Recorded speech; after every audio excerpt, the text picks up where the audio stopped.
Bonjour, bienvenue à vous qui nous rejoignez dans les interviews d'Emmanuel. Aujourd'hui, je vous propose une émission avec Philippe Bellecroix.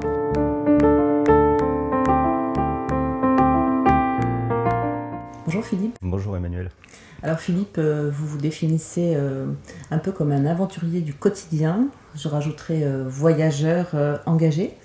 Vous avez, je crois, commencé votre cursus par une fac d'histoire et vous êtes de la région de Bordeaux. Oui, natif bordelais, avec un parcours d'abord à la campagne dans le Médoc, du côté de Carcans, on y reviendra plus tard, puisque c'est aussi mon quotidien d'aujourd'hui, quelque part.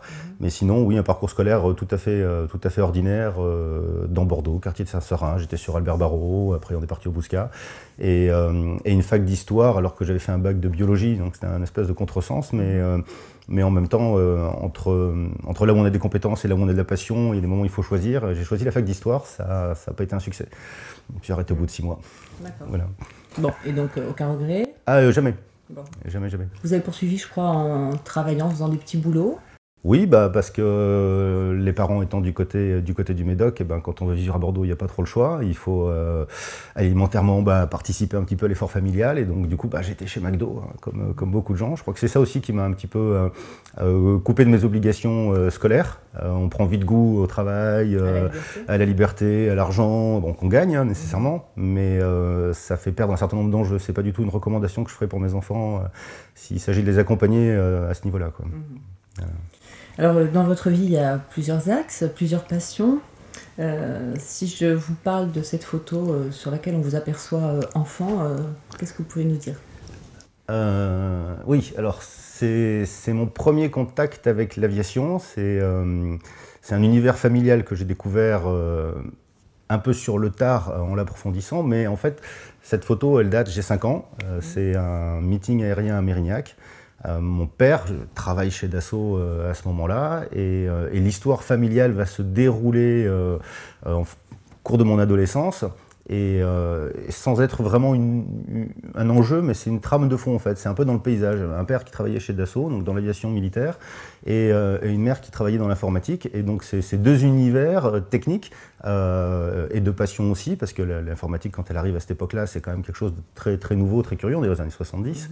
Ça va guider mon expérience, enfin mon existence. Je suis aussi dans la technique, mais je suis aussi dans la passion, dans l'aérien. C'est fondateur en fait de ce qui va arriver bien plus tard. Voilà, mais c'est vrai que j'ai une petite tête là, avec ce gros casque et ce Mirage F1, c'est assez étrange. Et vous vous en rappelez?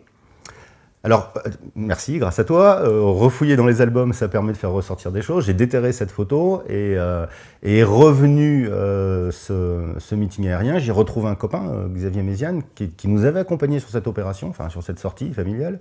Oui, je m'en souviens maintenant. Je me souviens du t-shirt qu'on voit là sur la photo, ça marque.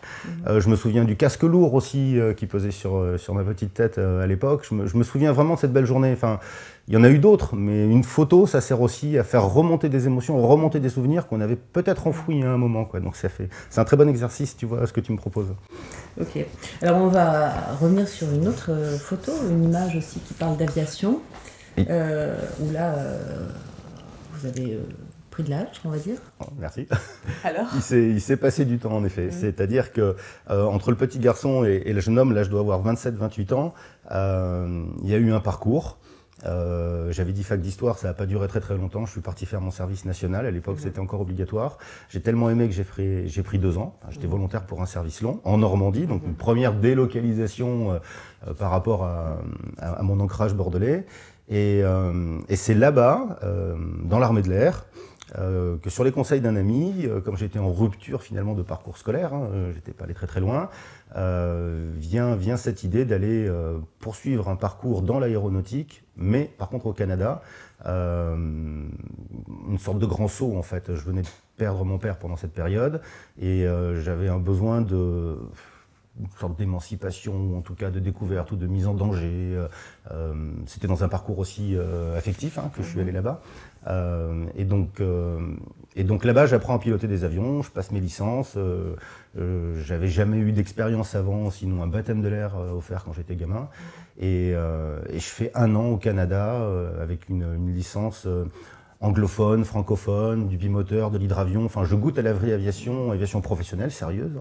Et aussi au voyage, puisque c'est mon premier vol transatlantique. C'est une nouvelle aventure, c'est une nouvelle expérience extraordinaire. Donc un souvenir mémorable, on va dire, avec la découverte de cette passion, d'un pays aussi un peu lointain.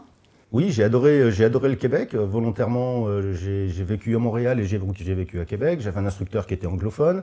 J'ai une tendance c'est presque un défaut, j'ai une tendance à énormément m'identifier aux gens que je fréquente, ou en tout cas à leurs problématiques, à leur culture.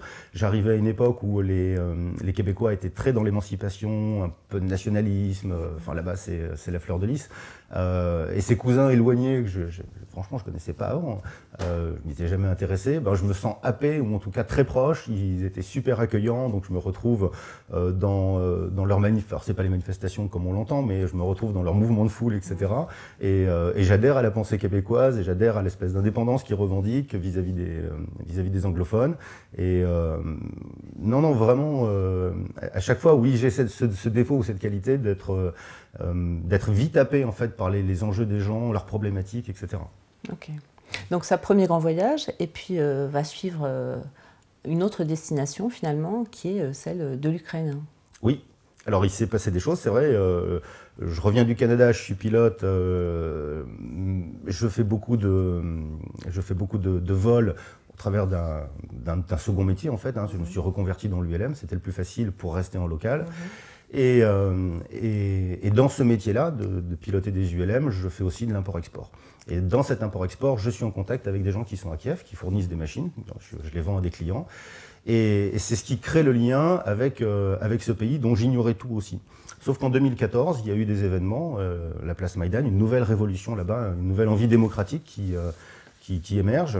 Et en lien, en contact avec les Ukrainiens, les professionnels avec qui je vendais des machines, je comprends qu'il est temps de sortir un petit peu de ma zone de confort, d'arrêter cette télévision qui me balance des informations qui ne me satisfont pas, et d'aller sur le terrain. Donc je suis très vite accueilli, sans aucun problème, et je peux découvrir finalement Kiev autrement, Odessa aussi, puisque je descends dans le sud en avion de ligne cette fois-ci, un simple passager, et après j'arrive à me glisser vers la Crimée. Donc le parcours ukrainien, c'est sans violence finalement une deuxième passion qui arrive, celle de la photographie, celle du reportage, celle de sortir de chez moi, celle de regarder autrement les médias, et de revenir avec mon contenu, juste mon approche, mon retour, ma propre expérience. Je n'ai pas de grand savoir, je ne peux pas imposer une pensée, mais je peux juste partager le petit moment vécu que j'ai eu avec mon entourage proche. Voilà. C'est mon premier acte politique en fait, de sortir de chez moi et de dire les médias mainstream, très bien, ils informent, mais c'est pas satisfaisant. Ok. Et cette envie d'aller justement en Ukraine par vos proches, ça a été pris comment ça? C'est un peu original? Non, ça a été un secret caché en fait, parce que j'en ai absolument pas parlé. Quand les événements ont eu lieu, j'ai pris mon billet d'avion un mois à l'avance. J'ai rien dit, j'ai suivi l'actualité avec fébrilité, beaucoup d'assiduité aussi, essayé de comprendre les enjeux et les risques auxquels je m'exposais en allant là-bas, et les intentions que j'avais réellement aussi.